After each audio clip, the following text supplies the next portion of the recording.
I'm Roger Hagan. I'm a native of Indiana. I mean, I grew up and was raised up there and graduated from high school.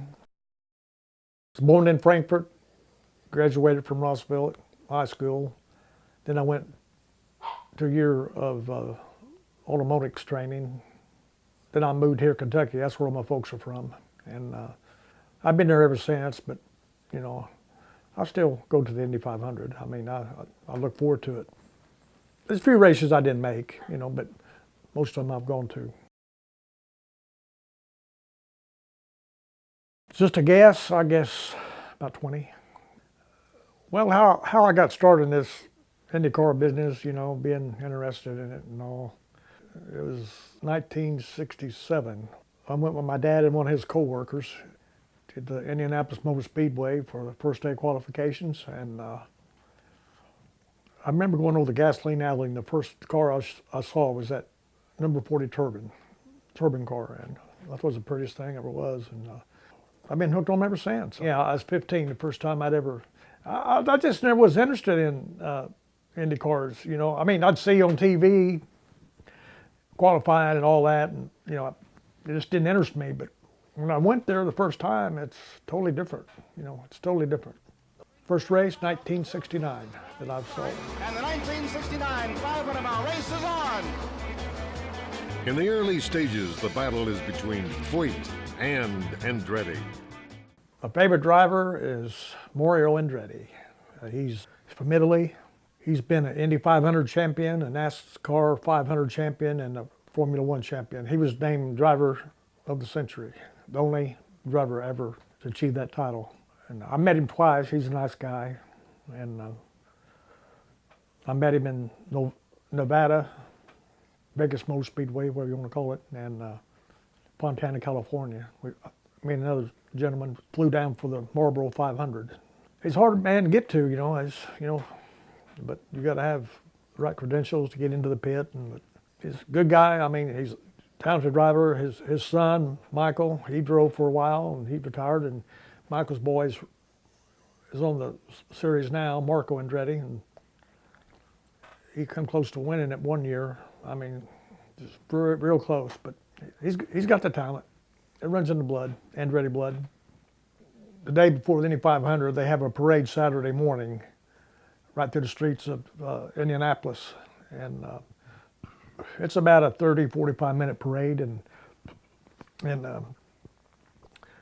I've seen a lot of celebrities there, you know, over the years. Jim Gardner, Dan Blocker. Well, I met him, I saw him. Let me change that wording. And Joe Cartwright from the Bonanza series. Kathy Garver from Family Affair, that was in the 60s. Gosh, so many. Oh yeah, Jim Neighbors, of course, he sings, you know, Back Home Again in Indiana, and I mean, everybody loves for that moment, you know. He does this excellent job on it, because he retired from doing that. He got sick, and he passed away here a few years ago, and everybody really misses him. And Florence Henderson, you know, she's there. She sang God Bless America, I believe it was what she sang, and she's done passed on, but just John Mellencamp's wife, she drove Elaine, she drove the pace car one year in the Indy 500, and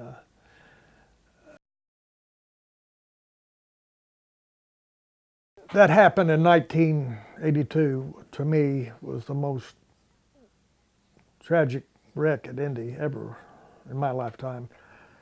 Now, I didn't see it, I saw it on TV, but I watched it over and over on YouTube, and it was in 82, Gordon Smiley, was making some warm-up laps to make a qualifying attempt, you know, testing the car out, and he went around that lap, you know, I think his last warm-up lap or his first qualifying lap, and hit third turn wall right in head first, and 200 mile an hour. Gosh, the car disintegrated. I mean, all that debris rolled down the short chute. I mean, it tore the helmet off of his head. I mean, it was, because it killed him, you know, right on the spot. But it was, I don't know, that's the worst one I think it's ever had. It was a terrible, terrible wreck. I guess that'd have to be Gordon Johncock and Rick Mears. They was running 1 and 2, 2 and 1, 1 and 2, and 2 and 1. And at the last lap, Gordon Johncock was leading, and has come down the main straightaway, and Rick Mears moved up on him, but Johncock got him just a few noses of the car. But that was really a exciting race, really was. I was there for that.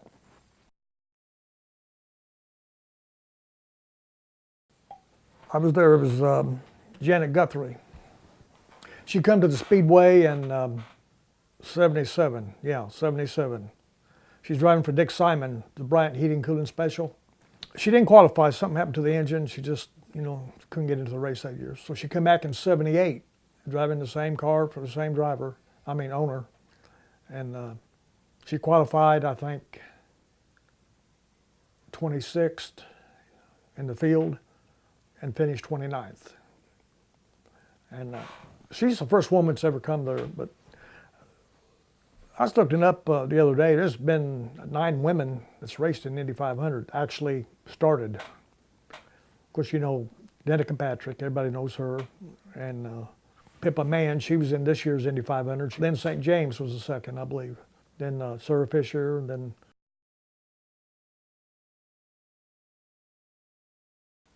you know, if you're a true Indy fan, you know the drivers, you know, you got the program, you watch.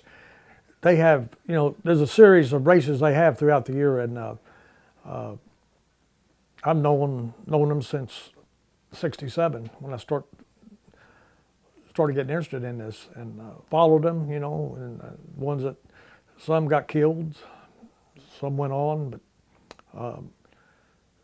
you're always pulling for somebody. If you're a true Indy fan, you want, you know, your favorite driver to win. But it's the most festive time in Indiana in the whole year. The most festive time.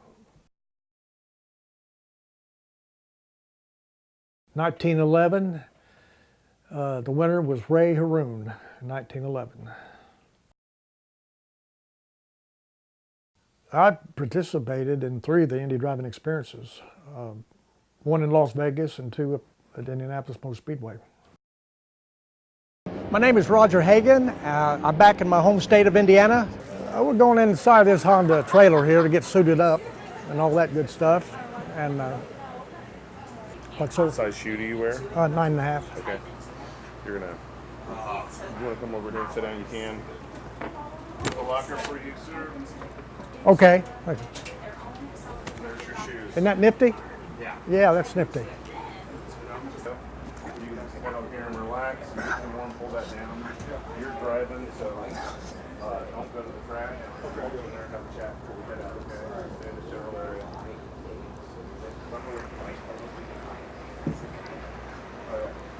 Now, let's try it differently. This is the second time you've done this, right? 3rd. I did 1 in Las Vegas for Morial Andretti. How long ago was that?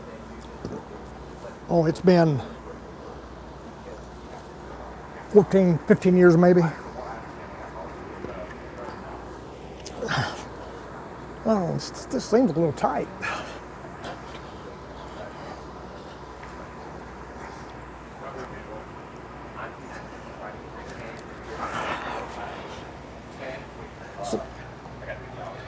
I believe this is too tight, sir. I can't. Oh, okay. Come on, bring it on down. I'll get you a new one. Okay.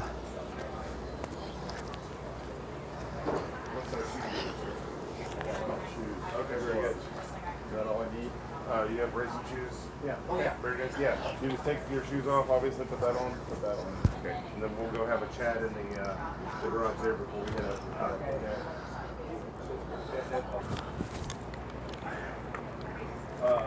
I want to. The way I see it is, okay,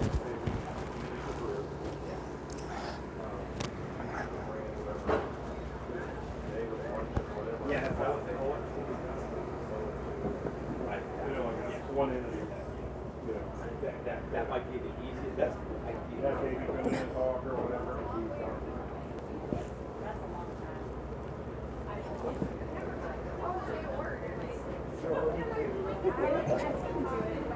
Well,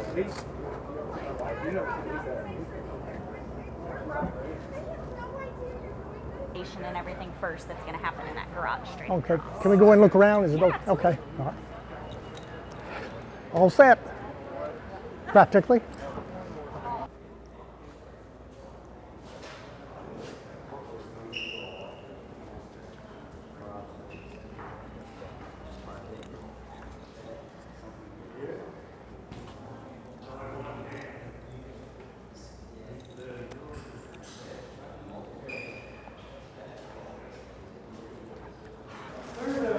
R.A. Lyandyke drove this car, one of the earlier races. His dad won it one year, R.A. Lyandyke Sr.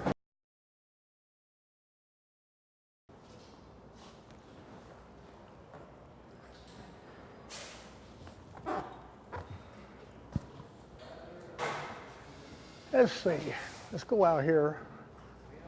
What speeds they get up to now? I've done this about 12 years ago, it's been a long time. Probably, I think they're hitting like 130 now. How much? Probably like 130. 130? Yeah. All right. First time you came. First time I come to the Indianapolis Motor Speedway was in 1967. I come along with my dad and another one of his co-workers, and we come for the first day of qualifications. That was the first year for the turbine, and I've been following it ever since. You know, I love Indy racing, open wheel, open cockpit. It's I like NASCAR, but Indy cars are my first love. I've been to several Indy 500s. I've done this before here, a few years back, and it's just a rush. It's a big rush to drive one of these, you know. And you can see the four of the cars out there, very beautiful cars. Honda sponsoring, it looks like. And it's 2.5 mile track, banked corners on each turn. I guess 25 or more. I always try to sit in the southeast vista. That's my favorite seat. That's about right in turn 2. But you can't always get the seat you want. It's I buy them from scalpers and or off the internet, one of the two. But best seat to sit. In your opinion. It'd be in turn 2. The building, the tower building, what do you want to call it? Got balconies out on it. But that's for the car owners, you know, and executives of the companies that sponsor the cars. But yeah, I'd like to have a seat up there. But that's just a dream there. I've sat before in turn 4. I've sat up here in this main straightaway. One thing I didn't like about that, the sound, the vibration, you know, if you're sitting under that roof, it's a lot louder. I've sat in the backstretch before, but they had bleachers there, but they don't now since they put that Grand Prix track in. They took them all out, but well, it's going to be a hot one. I'm going to have to pull this down. It's getting hot.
ready school, I could go faster. I turned a lap record in of 153. But up here at the Speedway in Indianapolis, about 130. 130. I know when I got out of the car, you know, the one of the crew people, you know, unzipped my suit and he said, "You're genuine." I don't know what he meant by that. I don't know if he had a faster speed or what, but I had it to the pedal to the metal all the way around for all the laps, and I asked that guy, you know, how fast was we getting to go? He said about 130. So I had to be doing that because I knew to let up on the pedal. But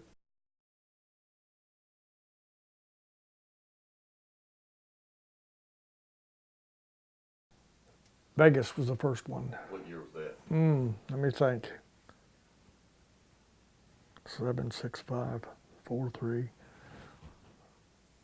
I'm gonna say somewhere in the 2003, 2004, something like that.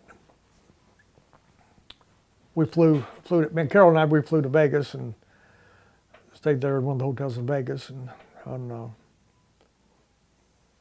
we rented a car to drive out to the Speedway, Las Vegas Motor Speedway. It wasn't that far from the town, and it was a beautiful track. It was a beautiful track.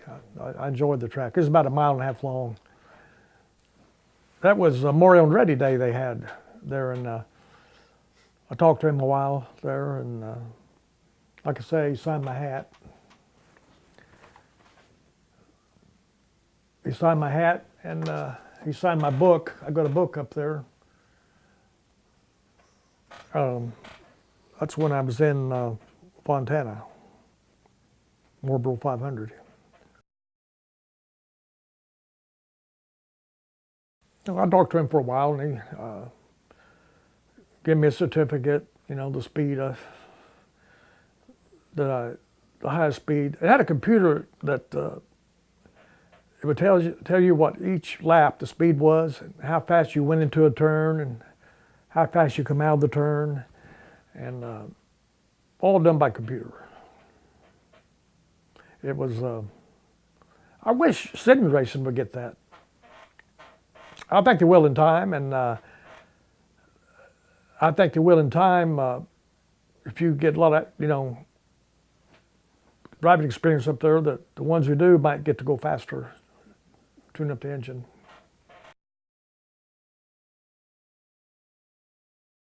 No, never have, never have. Nope.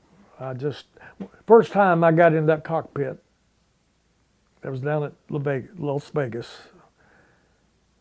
I felt just as natural, like I'd been in it a million times before.